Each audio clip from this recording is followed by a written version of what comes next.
Ta on Ameerika Ühendriikide kodanik ja ta on kadunud ning ta ei ole omal soovil lahkunud. Tema kadumises on mängus kuritahtlik tegevus. Kaunis Ameerika naine kaob välismaal elades jäljetult, jättes endast maha vaid rea salapäraseid sõnumeid sõpradele ja perele. Aga kas kaamerasse jäänud salapärane kahtlusalune võiks olla keegi, kes on Annale lähedane? Ma tundsin juba algusest peale, et tema käitumine oli väga imelik. See ei klappinud kuidagi. See on Scandal, mida esikleb Law and Crime. Mina olen Sierra Gillespie.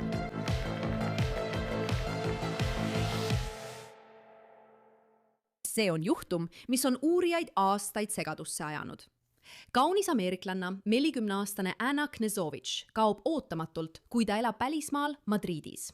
See juhtus juba 2024 aasta veebruaris ja tänaseni pole selget vastust, mis tegelikult Annaga juhtus. Selle asemel on meil jäänud nii palju vastuseta küsimusi ja vaid mõned olulised tõendid, sealhulgas mõned veidrad sõnumid, mille Anna saatis oma sõpradele enne kadumist.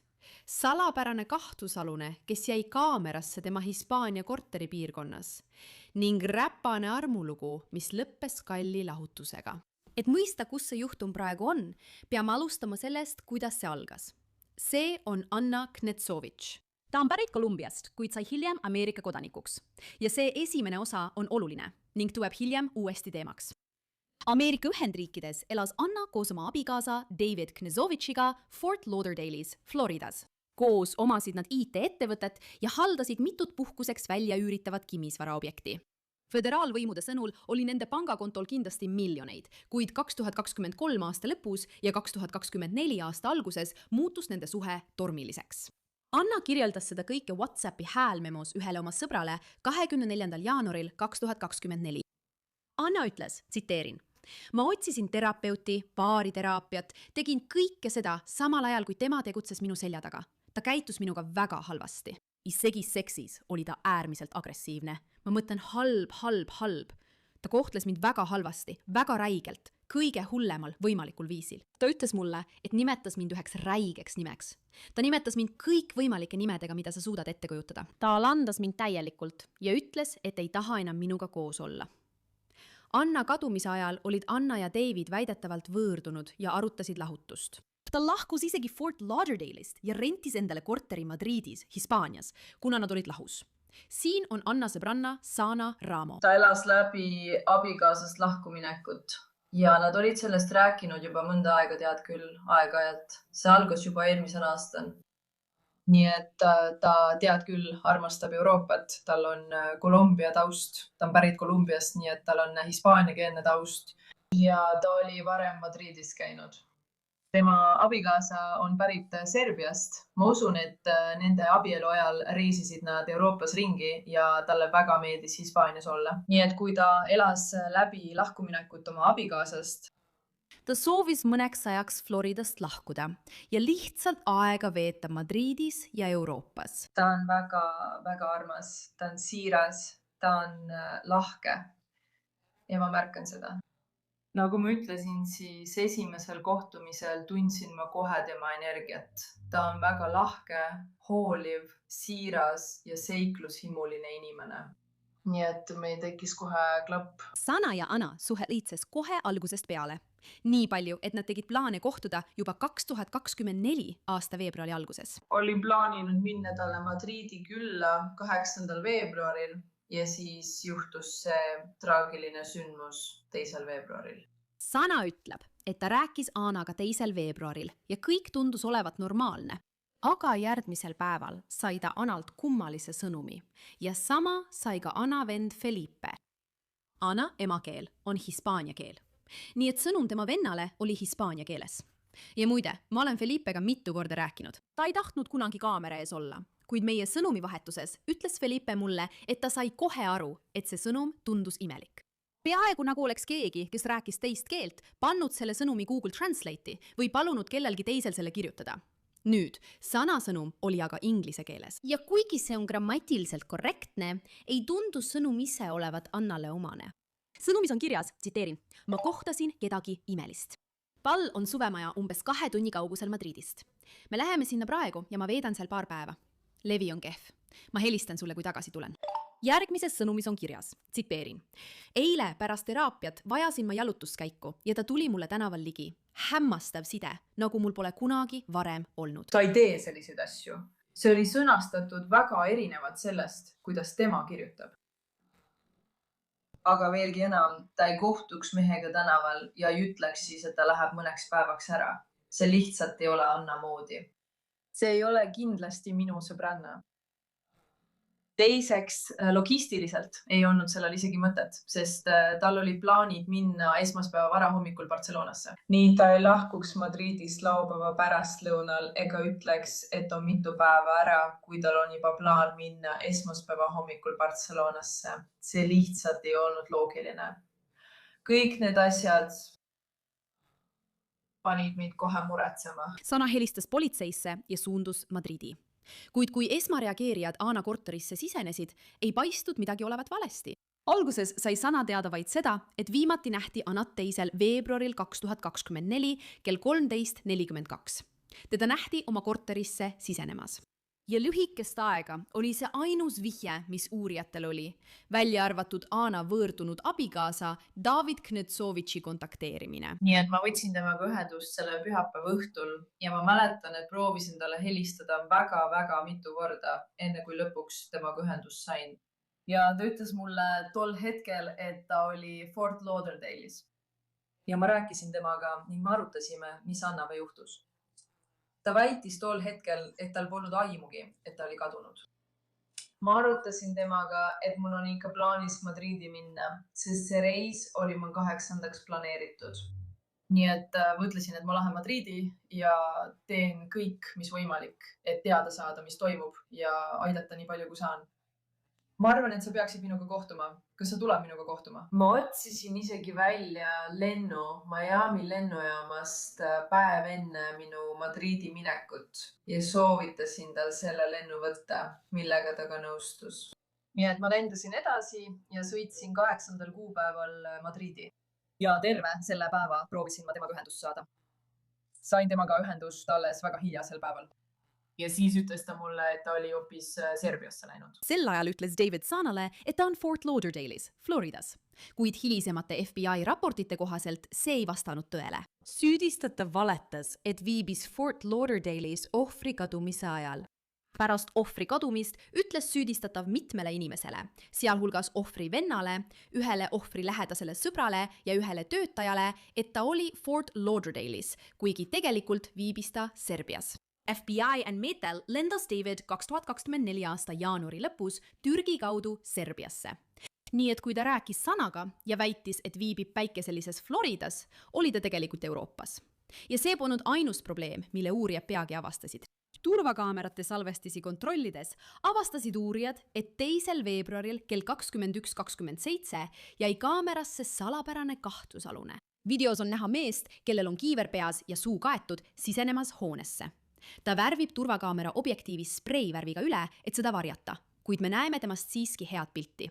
Uurijad usuvad, et see isik oli David Knetsovitš. Kohtudokumentides märgitakse isegi, et selle mehe füüsilised omadused sarnanesid Davidi omadega. Jälgides valvekaamerate salvestisi, suutsid Hispaania õiguskaitseorganid tuvastada turvakaamera rikkumiseks kasutatud aerosoolvärvi kaubamärgi. Õiguskaitseorganid tuvastasid seejärel, et üks Madridi kinnisvaramaakler oli 2. veebruaril 2024 registreerinud selle konkreetse aerosoolvärvi müügi. Jaemüüja valvekaamera salvestiselt oli näha isikut, kes nägi välja nagu David ja ostis 2. veebruaril 2024 keskpäeva paiku aerosoolvärvi ning 2 rulli teipi. USA prokuratuuri büroo avaldas ehituspoe valvekaamera kaadri ning kahtlusalune sarnaneb silmatorkavalt Davidiga. Nii et pärast valvekaamera ülevärvimist nähti seda meest endiselt koos föderaalagentide arvates rullkohvriga. On olemas video, kus ta siseneb ja väljub Anna korterist selle kohvriga ning uurijad usuvad nüüd, et Anna võis olla selles kohvris. Samal ajal, kui uurijad süvenesid Davidi minevikku, leidsid nad šokeerivaid paralleele Anna kadumise ajaraamiga.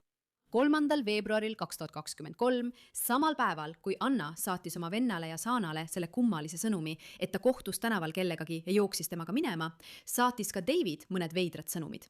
Ta kohtus ühe Kolumbia naisega Tinderis 2023 aasta oktoobris ja pöördus tema poole tõlkeabi saamiseks. Kohtudokumendid avaldavad osa nende vestlusest. David ütles, hei kallis, mul on su abi vaja. Selle naise isikut pole avalikustatud, seega on ta siin lihtsalt märgitud kui isik number 1. Ta vastab, tere kallis, loomulikult, räägi mulle. David ütleb, mul on Serbias sõber, kes on kirjanik. Tal on väiksem kõrvaltegelane, kes on kolumblane. Tal on mõned laused, mis tuleb tõlkida serbia inglise keelest Kolumbia hispaania keelde, nii nagu Kolumbia tüdruk räädiks. Hiljem kirjutab David peaaegu täpselt sama sõnumi, mis saadeti Anna telefonist. Ma kohtasin kedagi imelist. Tal on suvemaja umbes 2 tunni kaugusel Madridist. Me läheme nüüd sinna ja ma veedan seal paar päeva. Seal pole peaaegu üldse levi. Ma helistan sulle, kui tagasi tulen. Musid. Ta ütleb, mida sa arvad? Põhjus, miks me sellest kõigest teame, on see, et naine, keda nimetati isikuks number 1, ütles oma emale, et ta suhtleb ühe Serbia mehega. Tema ema guugeldas selle mehe nime ja sai teada Anna kadumisest. Isik number 1 leidis seejärel uudisartikli, mis sisaldas väidetavalt Davidi naise sõnumit, mis kattus täpselt selle tekstiga, mille tema ja David olid koostanud umbes 3. veebruaril 2024. Ja see oli umbes samal ajal, kui Anna tegevus täielikult lakkas. Asjad, mida ta regulaarselt kasutas, nagu tema pangakonto, Spotify ja jõusaali liikmelisus. Kõik jäi vaikseks. Ta lihtsalt kadus. Või mõrvas ta David Knežović? Just seda arvasid Ameerika Ühendriikide prokurörid, väites, et David mõrvas Anna tema Madridi korteris, viis tema keha kohvris välja ja viskas selle kuhugi Itaaliasse. Ja siin tuleb mängu veel üks oluline tõend. Rendiauto andmed. FBI andmetel rentis Taavet auto 29. jaanuaril 2024. Ta tagastas selle 5. veebruaril, kuid mõningate märkimisväärsete muudatustega. Rendiautofirma omanik teavitas õiguskaitseorganeid, et kui Taavet auto tagastas, avastas rendifirma, et aknad olid toonitud. Numbrimärgi raamid olid vahetatud ja 2 kleebist oli autolt eemaldatud. Sõiduk oli Taaveti rendi ajal läbinud ligikaudu 7677 kilomeetrit. Ja see läbisõit ei tundu päris loogiline, kui arvestada, mida Taavet autorendifirmale oma reisiplaanide kohta rääkis. Kas on võimalik, et ta tegi kõrvalepõike? Taaveti GPS-i andmed tõestavad seda. Ta tegi oma planeeritud marsruudilt suure kõrvalepõike ja suundus Põhja-Itaalia metsasesse piirkonda. Selles piirkonnas viidi läbi ulatuslikud otsingud, kuid Anna säilmeid pole kunagi leitud. Selle salvestuse tegemise ajal pakub FBI endiselt $25,000 suurust, $25,000 preemiat igasuguse teabe eest, mis viib Anna säilmete leidmiseni. Ja see viib järgmise olulise verstapostini selles juhtumis. David Knežovići arreteerimiseni, mis toimus 4. mail 2024. Ta arreteeriti Miami rahvusvahelises lennujaamas pärast seda, kui ta oli saabunud Serbiast. Talle esitati föderaalsüüdistus ühes inimröövisüüdistuse punktis, mis hiljem muudeti süüdistuseks inimröövis, mille tagajärjeks oli surm, välisriigis toime pandud perevägivald, mille tagajärjeks oli surm ja välismaal toime pandud USA kodaniku mõrv. David Knežović ei tunnistanud end süüdi ja sellega see juhtum lõpeb. Sest 28. aprillil 2025 leiti David oma Miami vangikongist teadvuseta. Ametnikud tuvastasid hiljem, et ta suri ilmselt enesetapu tagajärjel. Ja koos temaga kadusid kõik vastused Anna surma kohta. Välja arvatud juhul, kui ilmnevad uued vihjed, mida uurijad alati otsivad. Üks selline uurija on endine FBI agent ja CIA ohvitser Tracy Walder, kes on tänane külaline ja saatesõber. Tracy, nii tore sind näha. Aitäh, et liitusid meiega saates Scandal. Olgu, alustame päris algusest. On 2024. aasta veebruar. Anna on kadunud. Ja minu küsimus selle kohta on, kuidas muutub uurimine, kui kadunuks on jäänud ameeriklane välismaal, võrreldes tavalise kadunud isiku uurimisega? Aitäh, et mind siia kutsusid. See, kuidas olukord muutub, on see, et nad suhtlevad saatkonnaga. Tavaliselt, olenevalt riigist, aga tegelikult enamikus riikides, umbes 95% riikidest, on olemas nii nimetatud õigusatašee büroo, mis on FBI esindus selles riigis ja nad suhtlevad selle bürooga. Teoreetiliselt ei ole FBI selles riigis kohapeal tegutsev jõud ilmselgetel põhjustel. See oleks suur probleem. Nad ei saa selle uurimise üle kontrolli võtta. Kuna tegemist on meie kodanikuga, saavad nad vajadusel pakkuda digitaalset abi või muud vajalikku abi. Samuti saavad nad olla omamoodi kontaktisikuks perega Ameerika Ühendriikides suhtlemisel ja välismaalsete partneritega ühenduse hoidmisel. Tundub, et nad teevad algusest peale vähemalt mingil määral koostööd lihtsalt sellepärast, et tegemist on ameeriklasega, kes ilmselgelt kadus välismaal. Hispaania võimud on esimesed, kes asjaga algust teevad. Ja kui sina oleksid seal selle kallal töötamas, siis millised oleksid sinu esimesed sammud? Ma tean, et turvakaamera salvestised mängivad selles uurimises suurt rolli. Kas sina läheksid kohe sinna? Tegelikult ma ütleksin, et ma läheksin veelgi kaugemale tagasi. Ma arvan, et esimene asi, mida sa tahad teha, on kuriteopaiga kindlustamine, eks? Sa tahad selle kuriteopaiga kindlustada, sest on möödunud veidi aega sellest, kui teda viimati nähti, kuni hetkeni, mil tema kadumisest teatati. Ja seetõttu tahad sa säilitada nii palju kui võimalik sellest, mis kuriteopaigal on. Siis jah, minu arvates, kuigi mõned inimesed võivad minuga selles mitte nõustuda, aga minu arvates on digitaalne tõendusmaterjal kadunud inimese juhtumi puhul sageli palju olulisem kui kohtuekspertiisi tõendusmaterjal. Lihtsalt sellepärast, et seda saab kiiremini läbi vaadata ja see annab palju ajakohasema ülevaate sellest, kus inimene asub. Digitaalne tõendusmaterjal on selles juhtumis väga oluline. Ma rääkisin turvakaamera salvestisest, aga muidugi on meil ka need sõnumid või pigem WhatsAppi sõnumid Annalt tema vennale ja mõnele tema sõbrale. Ja siin lähevadki asjad keeruliseks, eks. Sest sõnumid tulid Anna telefonist või tema kontolt, mis iganes. Aga tema sõbrad olid kohe nagu, okei, see ei kõla üldse tema moodi. See ei ole midagi sellist, mida ta teeks. Ta ei jookseks lihtsalt minema koos mingi suvalise mehega, keda ta tänaval kohtab. See on nii imelik. Aga muidugi, sõnumid tulevad tema telefonist. Kas uurijad võtaksid seda arvesse, kui tema sõbrad ütlevad, et see ei ole tema, et ta lihtsalt ei kirjuta selliseid sõnumeid? See, mida see teeks, ja ausalt öeldes, need on tõesti tähelepanelikud sõbrad, kui aus olla, ja et nad nii kiiresti sellele pihta saavad, ma arvan küll. See aitab neil lisaks turvakaamera salvestistele ja kõigele muule saada kitsama ajavahemikku. Just. Alates sellest, kui tema viimane sõnum saadeti, mis arvati olevat tema poolt, kuni selle hetkeni, kui siis, ma arvan, see võltssõnum saadeti tema pereliikmetele, et ta on ära jooksnud. See aitab neil seda ajavahemikku veidi kitsendada. Seetõttu võib see olla väga kasulik. Ja ma mõtlen, kas uurijad tegidki täpselt nii. Nad vaatasid nende asjade ajatemplid üle. Siis läksid nad tagasi ja vaatasid tema korteri ümbruse turvakaamera salvestisi.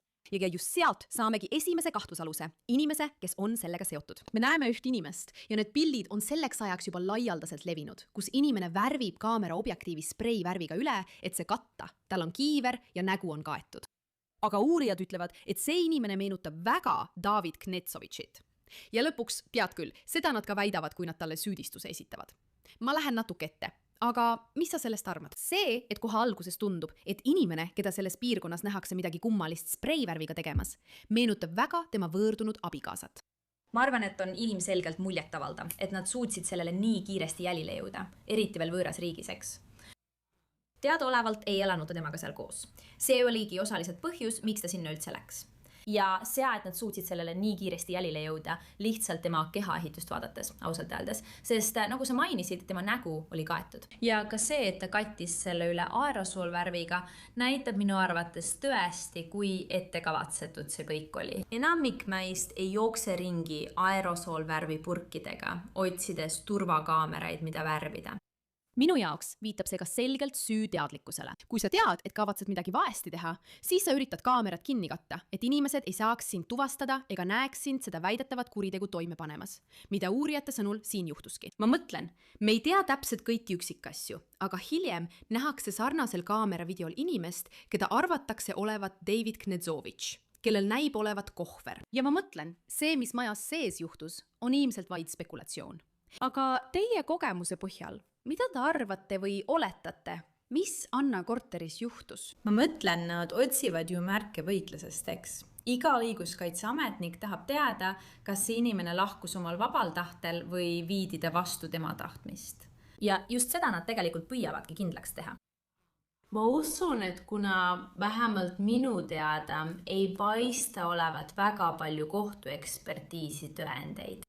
Selles juhtumis tappis ta tõenäoliselt korteris ja viis siis tema keha välja kohvris. Järgmine asi, mida ma tahtsin samuti küsida, oli rendiauto, mis tal oli, sest selle kohta on palju vastuolulisi teateid. Esiteks ütled ta inimestele, et on Floridas, kuigi tegelikult on ta Serbias, oma kodumaal. Siis rendib ta auto. Ta läbib mitu erinevat riiki, tuleb tagasi ja just autol tehtud muudatused jäid mulle silma. Tegelikult ma päriselt just rentisin auto Austrias paar nädalat tagasi, eelmisel kuul, eks. Kui ma tabasi tulin, ei olnud mäkitselt tooninud aknaid. Ma ei eemaldanud ühtegi kleepsu. Ma ei teinud midagi. Ma tagastasin auto nii, nagu me selle leidsime, eks? Ja see on minu jaoks väga suur ohumärk. Mida sina arvad nendest muudatustest sõidukil? See viitab taas sellele varjamisele, eks, mida sa enne arutasid. Pole kahtlustki, et ta kasutas seda sõidukit millegi varjamiseks või inimeste eksitamiseks. Ma arvan ka, et kui inimesed said teada, et see oli sõiduk, mille ta oli rentinud, siis loomulikult hakkasid nad seda otsima. Ja välimuse muutmine teeb selle tuvastamise tõenäoliselt raskemaks.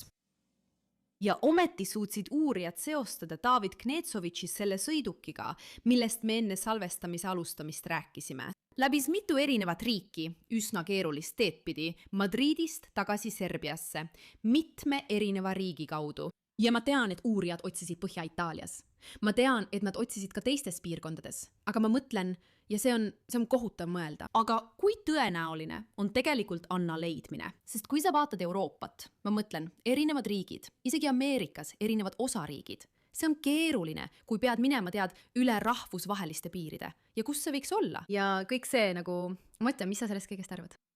Ilmselgelt olen ma kindel, et Madridi politsei teavitas Interpoli, eks, kui see esimest korda juhtus, et tagada, et nende riikide politsei oleks valven. Aga jällegi, sa tegeled nüüd 5, potentsiaalselt 6 erineva riigiga. Ja nii sa üritad kõiki neid jõupingutusi koordineerida, rääkimata erinevatest omavalitsustest nendes riikides, eks. Nad kõik saavad infot Interpolilt ja see on hea asi. Aga ma tunnen, et just selle tee tõttu, mille ta valis, ja selle tõttu, et ta kasutas nii palju erinevaid riike, mis minu arvates oli tahtlik. Ja, ilmselgelt, kui sa kavatsed sõita tagasi Madridist, tead küll. Kui sa kavatsed sõita Madridist tagasi Serbiasse, siis peadki läbima mitu riiki, et seda teha. Ja. Aga ma arvan, et viis, kuidas ta seda tegi, oli ilmselt varjamiseks. Ja ma ei taha tundet olla, aga ma arvan, et on ebatõenäoline, et teda leitakse. Ma tahan, et ta leitaks. Ma lihtsalt ei usu, et see on tõenäoline. Ma mõtlen, kui sa lihtsalt mõtled sellele tohutule hulgale kohtadele, kuhu saab keha peita parema sõna puudumisel. Või tema viimasele puhkepaigale, kus iganes see ka poleks. See on lihtsalt nii palju. Ja nagu sa ka välja tõid, olen kindel, et nad järbisid protokolli ja võtsid ühendust Interpoliga. Aga isegi nii, kui ma mõtlen oma igapäevatööle Law and Crime'is, siis mina ütlen oma ülemusele midagi. Mu töökaaslane ütleb ülemusele midagi. Midagi võib tõlkes kaduma minna. Sa tead, mida ma mõtlen. Kõik ei ole alati 100% ühel lainel. Ja kui meil on erinevad omavalitsused, nagu sa mainisid, erinevad riigid, siis see teeb asja lihtsalt keerulisemaks. Ja ma arvan, et see on ka üks minu küsimustest. Sest Anna kadus ära. Ma rääkisin tema sõprade ja perega kuid enne seda kõike. Ja lõpuks esitatakse David Knezovitšile süüdistus. Tead, ta arreteeritakse, kui ta lendab tagasi Miamisse. Ta arreteeritakse seal. Miks sa arvad, et oli vaheperiood tema kadumise ja tema arreteerimise ning lõpuks mõrvas süüdistamise vahel? Ma arvan, et ma saan praegu ainult oletada, et nad tõenäoliselt teadsid, kus ta oli ja mida ta tegi. Aga ma arvan, et tegelikkus on see, et nad tundsid, et Ameerika Ühendriikides saavad nad teda kohtu alla anda, süüdi mõista ja määrata talle karistuse, mida ta selle kuriteo eest tõenäoliselt rohkem vääris kui oma kodumaal. Nii et ilmselt sellepärast nad selle kokkuleppe sõlmisidki. Mul pole kahtlustki, et nad andsid kohalikele korrakaitsjatele vihje, et ta oli sinna teel. Ja siis need olidki nende plaanid.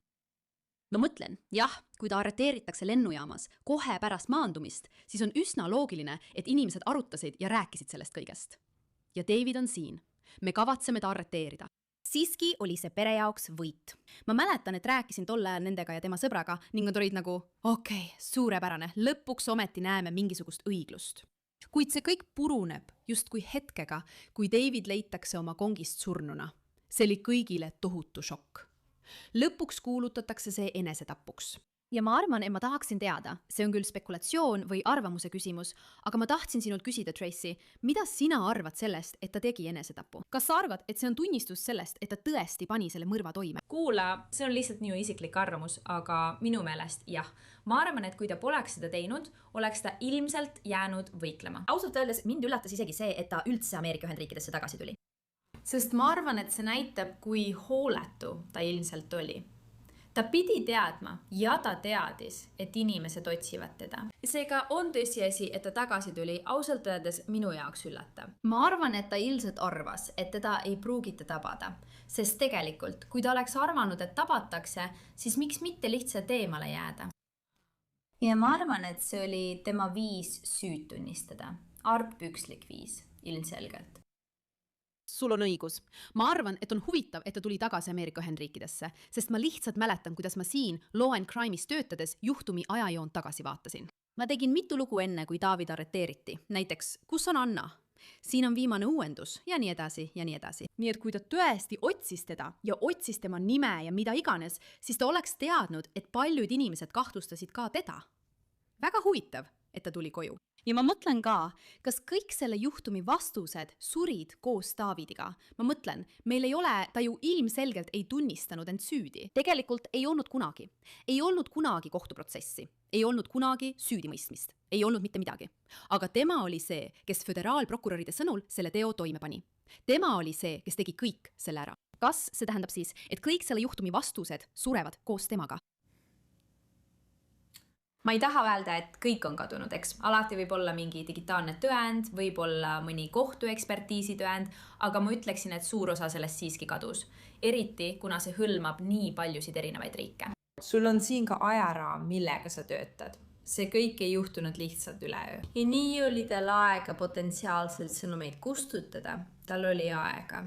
Ja ma arvan, et minu jaoks, ma olen lihtsalt rohkem pessimistlik. Ma tõesti arvan, et suur osa infost suri koos temaga. See on nii raske. Ma mõistan, miks sa võid olla pessimist nii-öelda, arvestades sinu kogemusi, seda, mida oled näinud ja inimeste seas esinevat kõlvatust. Aga samal ajal on sul õigus. Lootus ei kao kunagi täielikult. Külm juhtum ei muutu kunagi täiesti külmaks.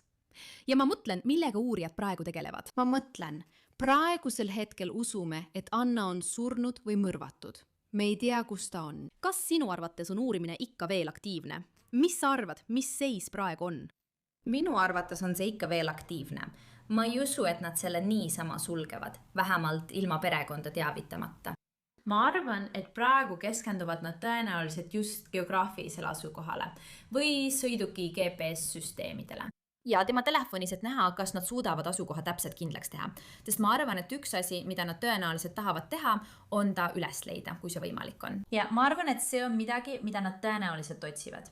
Mis puudutab täiendavate kahtlusalust otsimist, siis arvan, et see võimalus on ilmselt juba möödas. Ma arvan, et nad teavad, et nende kahtlusalune on surnud.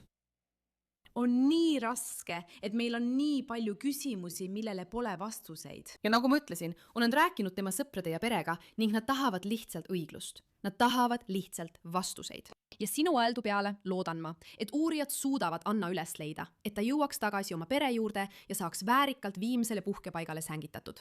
Sest päeva lõpuks tahavad kõik lihtsalt vastuseid sellele, mis juhtus. See on lihtsalt nii traagiline juhtum. Mitte selline lõpp, mida ma ootasin või tahtsin näha. Aga aitäh, Tracy Walder, et tulid saatesse Scandal ja jagasid meiega oma teadmisi selle kohta. Aitäh, et mind kutsusid, Sierra. Ja sellega lõpetame tänase skandaali osa praegu. Kui sulle meeldis see, mida nägid ja tahad rohkem näha või minuga sotsiaalmeedias ühendust võtta, siis leiad mind näiteks Instagramist nimega Sierra Gillespie. Aitäh, et vaatasid tänast skandaali osa. Nagu alati, olen sinu saatejuht Sierra Gillespie ja kohtume juba järgmisel korral.